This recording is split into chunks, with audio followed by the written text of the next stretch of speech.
I have someone who needs me. Haven't I provided for you enough? I need you to write me a divorce agreement with these terms. My husband said this to me and handed me a divorce agreement. We had been together for 30 years, and yet he treated me this way. But my husband still hasn't realized that I won't just silently back down. I'm a 57-year-old housewife. It's been 32 years since I married my husband. We have a daughter named Layla. But even though we have a child, I never thought I would be married to my husband for so long. I met my husband at work. I met him at the company where I started working after graduating from vocational school. My husband had always had a somewhat eye-catching personality. I felt that right away when I joined the company. He's not extremely handsome or anything, but he seems attractive somehow. He was my trainer when I first joined. When we were together, it was a lot of fun, and I felt excited. I even used work-related questions as an excuse to invite him for drinks. That's how we gradually got closer, and he confessed his feelings to me, and we started dating. I was thrilled to be dating the person I admired, and from there, we dated for about 3 years. We even lived together, and I thought we could continue like this forever. Then he proposed, and we decided to get married. Our relationship had been smooth sailing, so there were no issues. When you date for such a long time, you naturally get to know each other's families. So when we went to announce our marriage, they accepted right away. His parents were easygoing, saying something like, "Oh, that's no problem at all. Go ahead and get married." They were such understanding in-laws that I never experienced any harassment after marriage. In fact, I got along very well with my mother-in-law. She had 2 sons, including my husband, but she had wanted a daughter, so she treated me like a real daughter. Because of that, I visited my in-laws regularly with my husband, and we built a very good relationship. I got along well with my in-laws, but my relationship with my husband was becoming increasingly distant over the years. That's because my husband held on to the old-fashioned belief that housework was the wife's responsibility, and that childcare was solely the mother's duty. I had been troubled by this. Before we had children, I was working a regular job too, so I started work at nearly the same time as my husband, and our return home times were also similar. Despite this, my husband never helped with household chores at all.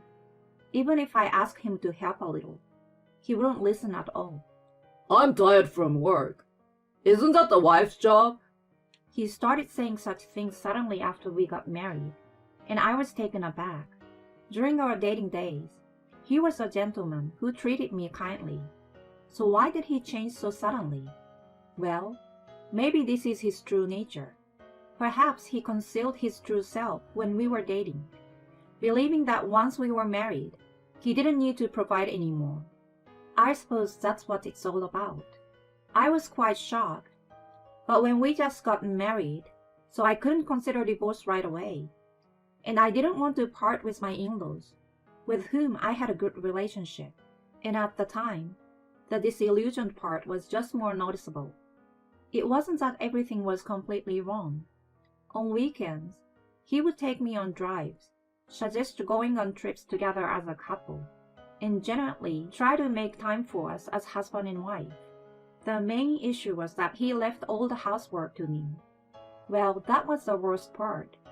But I decided I couldn't expect a perfect marriage from the start, so I tried to accommodate him. I managed to balance work and household chores without overexerting myself. Fortunately, he never complained when I made pre-prepared meals, so that helped. With that, I thought we could somehow make our married life work, and I lived each day with that mindset.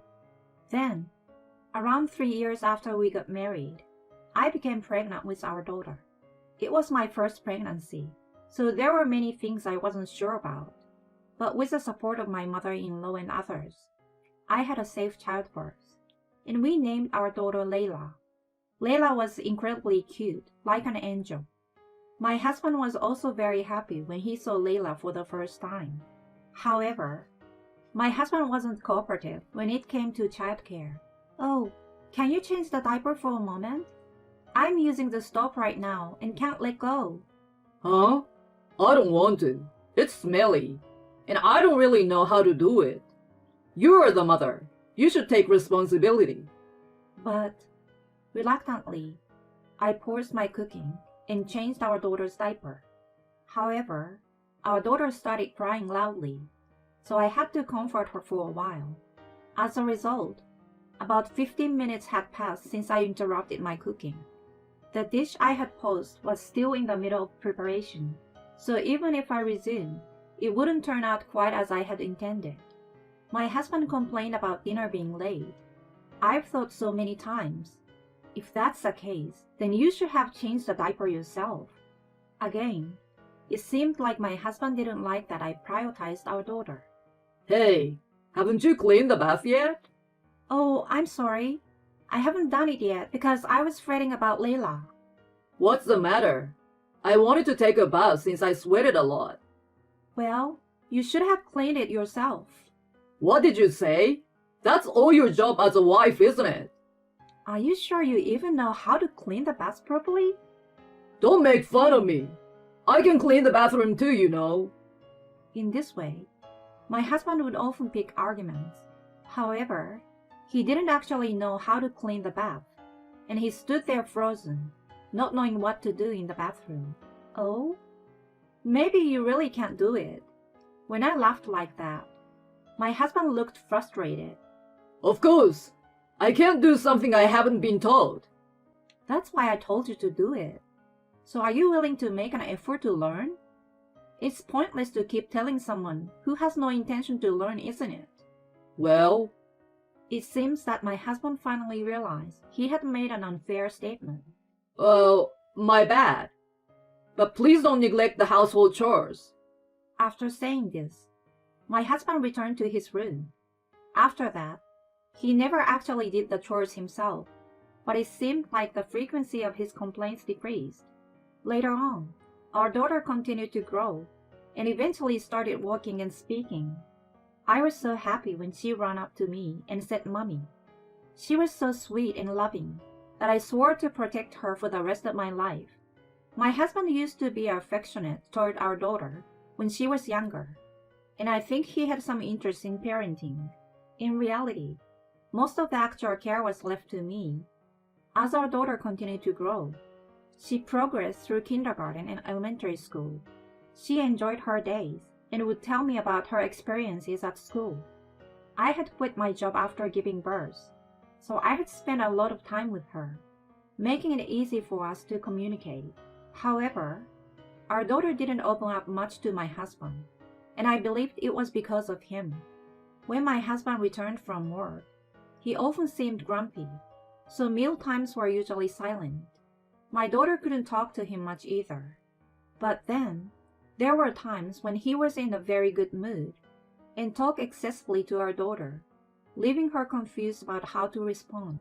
I raised my concerns to him about his inconsistent behavior. Can you stop changing your attitude towards our child based on your mood? Try to be as kind as possible to our daughter. Otherwise, Layla won't know how to react. Upon hearing this, my husband opened his eyes wide and got angry. Huh? Why should I have to adapt to you and her? I've been working hard to support your lives. How I choose to spend my time at home is my business. My husband expressed his anger in this way. This argument might have been the biggest one we had since our daughter was born. My husband said this and stormed out of the house. Given my emotional state, I was relieved that he left the situation. He didn't come back home that day. The next day, it seemed he went to work from somewhere else, and he returned home a few days later in the evening.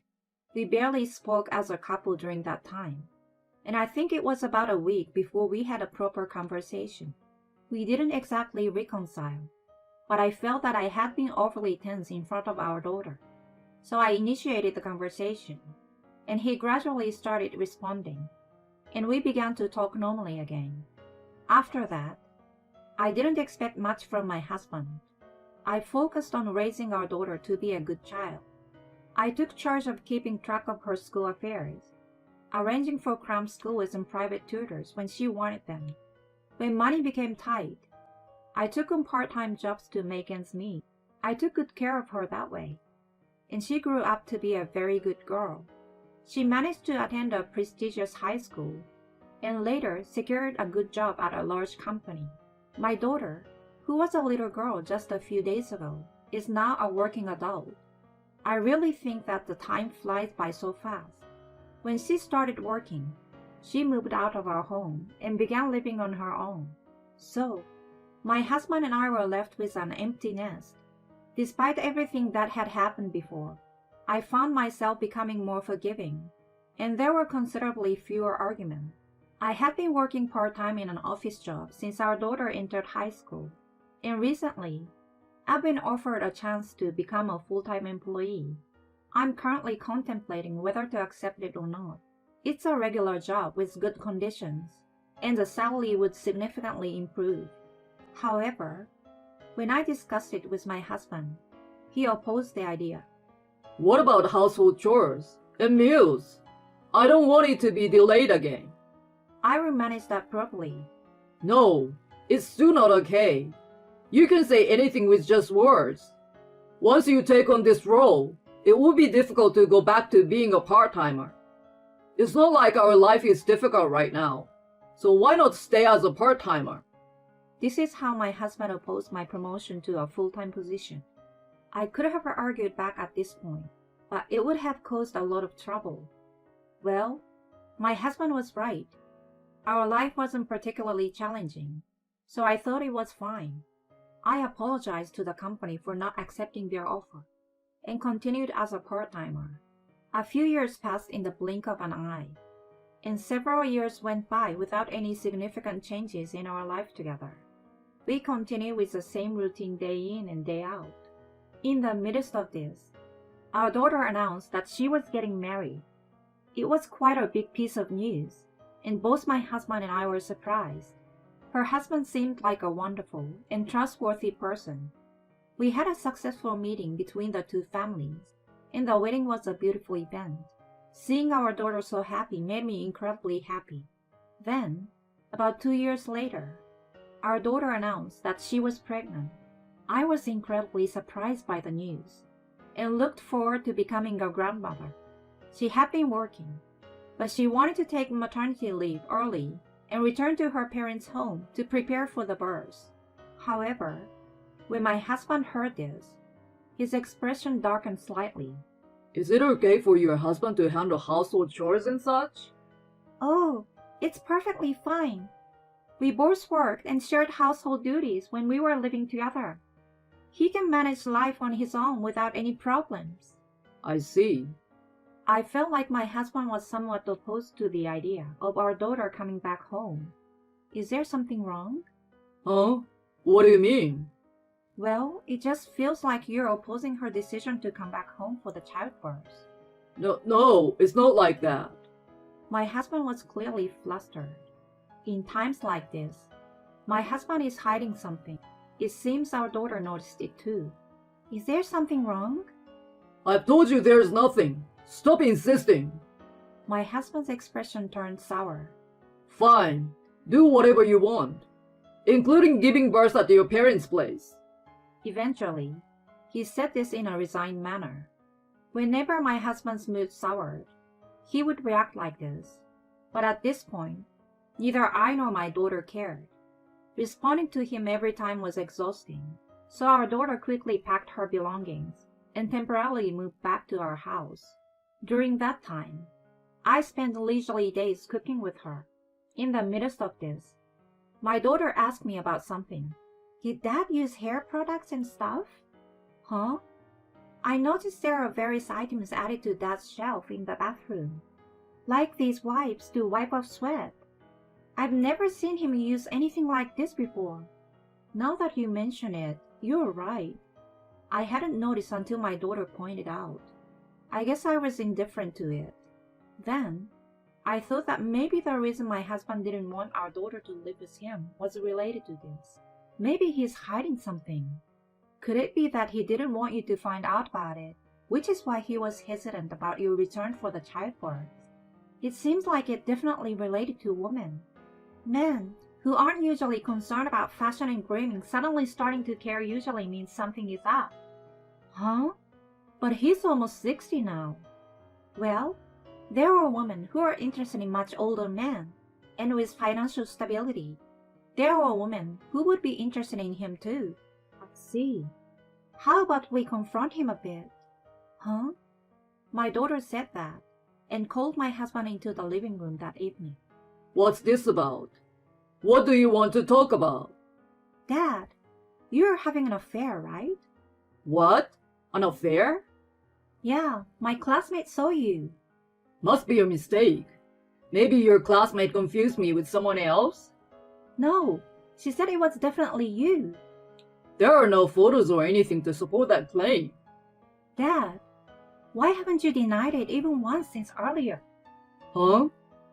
Normally, if you weren't having an affair, you would say I'm not having an affair, right? But Dad, your initial response was about how it might be a case of mistaken identity. That sounds like you're having an affair, but want to make sure it's not discovered. That's what that response suggests, right? That's just a stretch. I think it might be better to confess now while you have the chance. It might result in lower settlement fees, don't you think? When my daughter said that, my husband confessed. I have someone who needs me. I was surprised by his words. Wait, are you admitting it? Yeah, I'm having an affair, but we truly love each other. Dad, that's terrible. Betraying mom like this. My husband looked annoyed and said to me, I've provided enough for you. I will pay alimony and property division. It adds up to about $53,000. Please write the divorce agreement with these terms. He said this and handed me a divorce agreement. I don't know when he prepared it. I guess he had it in his bag the whole time. Despite being together for 30 years, was he willing to treat me this way? But he still hadn't realized that I wouldn't just silently accept it. Fine, I will agree to the divorce. Is that so? Good. With this, I can be with her without any worries. To be honest, being with you, except for doing household chores, has been tiresome. I'm going to have fun with a younger woman in this house, so get out of here soon. My husband had a triumphant look on his face as he laughed. It seemed like he had completely forgotten about the incident. But that was better. I quickly wrote up the divorce agreement and submitted it. My husband went to his affair partner's place for a while and waited for us to move out. I immediately changed the locks on the house. About a week later, the intercom at home rang multiple times. Hello? Who is it? It's me! What the hell are you doing? Oh, is this a sales visit or some kind of prank? Please stop this. Don't mess with me! It's me! My husband was shouting angrily through the intercom. Beside him, there was a young woman. Why did you change the locks without permission and occupy the place? Get out of my house! My husband yelled like that. I calmly responded, You seem to have forgotten, but this house is in my name. Huh? Isn't this a house I inherited from my father when he passed away? How could you mistake it for your house? It seemed like he suddenly remembered, and his face turned pale. What the hell is going on? You told me you own a house in a prime location in New York. We got married and now you're telling me. This is fraud. I'm breaking up with you, just an old man. The woman he was having an affair with said that angrily and left the scene. She had committed adultery herself, yet she was acting selfishly. Well, considering she got into such a relationship with a man about 40 years her senior, and even married him for money, she must have taken quite a hit. It's likely to become a dark chapter in her life. The husband, who was left behind, approached me, seeking help, feeling quite isolated. Come on, let me in. What? Why should I let a complete stranger into my house? We were still a couple, right? We are divorced now, so you're practically a stranger. But we are parents to the same child, so we are still family, right? Dad, please stop. I don't consider you my father anymore. Let's use this opportunity to cut ties. Layla, please don't say such sad things. For now, you've been lingering here for a while, and it's becoming bothersome. Could you please leave? Or should I call the police? What? The police? After hearing those words, my ex-husband hastily fled. At his age, getting into legal trouble would be disastrous, especially given the financial strain caused by property division and IWIN. So he couldn't afford any additional expenses. After that, I hired a lawyer to claim compensation from my ex-husband and his affair partner. I ensured that their wages would be garnished if they failed to pay, so there shouldn't be any issues with receiving the payment. My ex-husband had already lost his home, and even his own brother had abandoned him, mainly because I had informed them about his affair beforehand. As a result, my ex-husband ended up living alone in a rundown old apartment. Currently, he seems to be experiencing loneliness while spending his days simply repaying his debt. On the other hand, I had a peaceful time during my stay at my parents' house, finally getting the chance to meet my long-awaited grandchild. Furthermore, my daughter and her husband purchased an apartment nearby to our family home. Now, we regularly meet with my daughter's family and grandchild, enjoying happy days together.